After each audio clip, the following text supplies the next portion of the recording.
Tenali double horse వారి సంక్రాంతి శుభాకాంక్షలు. Tenali double horse TDH అవుట్లెట్లు త్వరలో మీ ఊరికొస్తున్నాయి. మీ అందరికీ కూడా ఒక విషయం చెప్పాలి. నారా లోకేష్ గారు ఎడ్యుకేషన్ మినిస్టర్ గారు చరిత్రలో ఎప్పుడు ఇలాంటి ఎడ్యుకేషన్ మినిస్టర్ నేను చూడలేదు.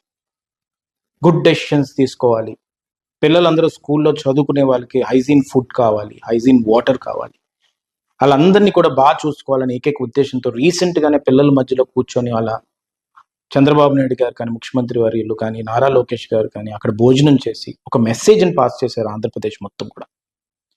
నేను ఎందుకు ఇంత మంచి మినిస్టర్ మనకు ఉన్నారని చెప్పడానికి ఉదాహరణ ఏంటంటే, మొన్న వేములపూడిలో మా నియోజకవర్గంలో కేజీబీవీ హాస్టల్లో మనకి అక్కడ కస్తూర్బా గాంధీ బాలిక విద్యాలయంలో కొంతమంది పిల్లలకు అస్వస్థకు గురవుతే ఆ ఇన్సిడెంట్ని తెలుసుకునేక నేను ఒక్క మెసేజ్ కొట్టడం జరిగింది ఆయనకి. ఆ మెసేజ్ని చూసి ఆ మినిస్టర్ లోకేష్ గారు ఎంత లెవెల్ మైక్రో లెవెల్ అనాలిసిస్కి వెళ్ళారని చెప్పడానికి ఏకైక ఉద్దేశంతో ఈరోజు ఈ మెసేజ్ ఇవ్వడానికి అని చెప్పి వీడియో చేస్తున్నాను. ఇది చెప్పకపోతే అందరికీ తెలియదు. ఎందుకంటే ఈ కూటమి గవర్నమెంట్లో ఒక మినిస్టర్ ఎంత బాగా పనిచేస్తున్నారని చెప్పడానికి ఏకైక ఉద్దేశంతో ఈ వీడియో చేస్తున్నాను. ఆయన ఏ లెవెల్ ఆఫ్ అనాలిసిస్కి వెళ్ళారు ఈ ఇన్సిడెంట్ మీద అనేది. చాలా మంది మినిస్టర్లు ఇంత ప్రీవియస్ గవర్నమెంట్లో చూసాం, ఆ ఎగ్జామ్స్ పట్టించుకోరు, మార్కులు పట్టించుకోరు, ఇష్టం వచ్చినట్టు వదిలేస్తారు. కానీ ఈ ఎడ్యుకేషన్ మినిస్టర్ నారా లోకేష్ గారు ఏం చేశారంటే, ఆ మెసేజ్ నేను ఎప్పుడైతే పంపించానో ఇమీడియట్గా వాటర్ అనాలిసిస్ రిపోర్ట్ తీసుకురామని చెప్పారు. ఎవరన్నా పిల్లలు హాస్పిటల్లో ఇమీడియట్గా వైద్యం చేయించేసి ఇంటికి పంపించేయండి, హాస్టల్ మనం చూసుకోవాలి, జాగ్రత్త చూసుకోండి ఏదో నార్మల్ లాంగ్వేజ్లో చెప్పేస్తారు. కానీ ఒకటే చెప్పారు ఆయన అధికారులకి, ఇక్కడ కలెక్టర్ కానీ ప్రతి ఒక్కరికి కూడా, ముందు దీనికి బాధ్యత వహించిన వాళ్ళు ఎవరైతే నెగ్లిజెన్స్ ఉందో ఆ నెగ్లిజెన్స్ ఉండే వ్యక్తిని ముందు అర్జెంటుగా సస్పెండ్ చేయమన్నారు.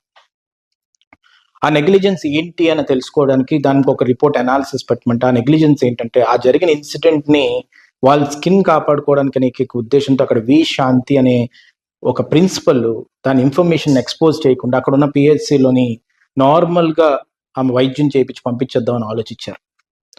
అది తెలుసుకొని ఆమెను ఇమీడియట్గా సస్పెండ్ చేయడం అనే ఏకైక ఉద్దేశం ఏంటంటే, దాని వెనక ప్రతి ఒక్కరికి ఒక మెసేజ్ ఇవ్వాలి. స్ట్రింజెంట్ రూల్స్ గవర్నమెంట్లో ఉన్నాయి, పిల్లల ప్రాణాన్ని స్టేక్ మీద పెడితే కానీ, పిల్లల ప్రాణాలని ప్రాబ్లం చేస్తే కానీ వాళ్ళ కఠిన చర్యలు ఉంటాయనే ఏకైక ఉద్దేశంతో ఇది చేయడం జరిగింది. దీని మీద మళ్ళీ ఒక రిపోర్ట్ జనరేట్ చేసిన తర్వాత యాక్షన్ తీసుకున్నారు. అందుకో ఆ ప్రిన్సిపల్ గారు దాన్ని ఎక్స్పోజ్ చేయకుండా దాయడం వల్ల ఆమెకి ఈ పనిష్మెంట్ రావడం జరిగింది.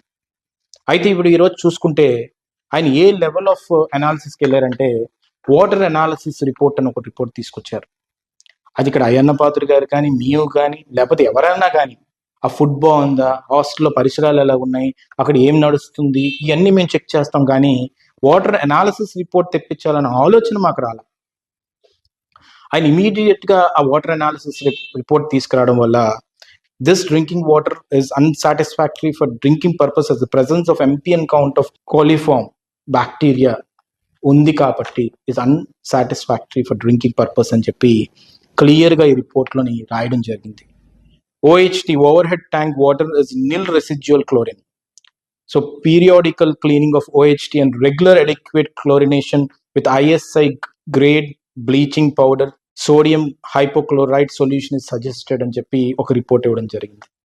దీంట్లో RC levels should be monitored by the PHC paramedical staff by using chloroscope and maintain the log book of residual chlorine levels అని చెప్పడం జరిగింది. దీంట్లో సోర్స్ కనుక్కోవడానికి వాటర్ అనాలిసిస్ రిపోర్ట్ తీసుకొచ్చారు ఆయన. ఆ సోర్స్ కనుక్కోవడం వల్ల ఆ సోర్స్ వెంటనే we can get rid of the bacteria.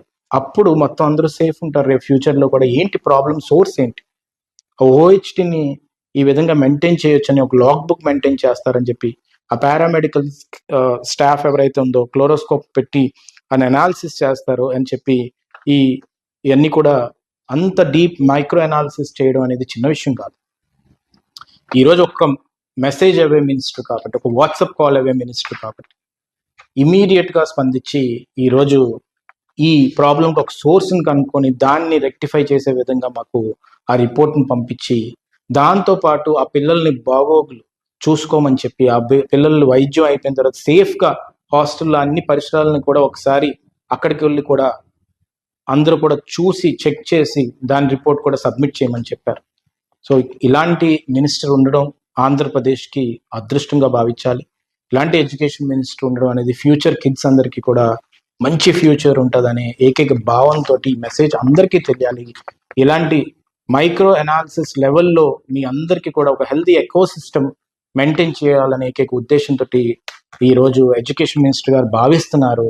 దానికి ఈరోజు వి శాంతి గారు ప్రిన్సిపల్ గారిని ఇమీడియట్గా అక్కడి నుంచి తీసేయడం జరిగింది.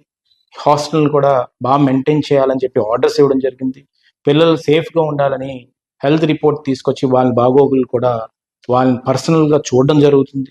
అలాగే వాటర్ అనాలిసిస్ రిపోర్ట్ని పంపించి ఈరోజు ఏ బ్యాక్టీరియా వాటర్లో ఉంది, దానివల్ల డైజెస్టివ్ సిస్టమ్లో ఏం ప్రాబ్లమ్స్ వస్తాయి, డయేరియా ఏ విధంగా ఈ సోర్స్ నుంచి వస్తుందని చెప్పి ఆ సోర్స్లో కూడా మనం క్లీన్ చేసుకొని అన్ని విధాలుగా కూడా ఓవర్ హెడ్ ట్యాంక్ని ఇమీడియట్గా చేసుకొని మనం ముందుకెళ్ళొచ్చు అని చెప్పి ఒక రిపోర్ట్ పంపించడం జరిగింది.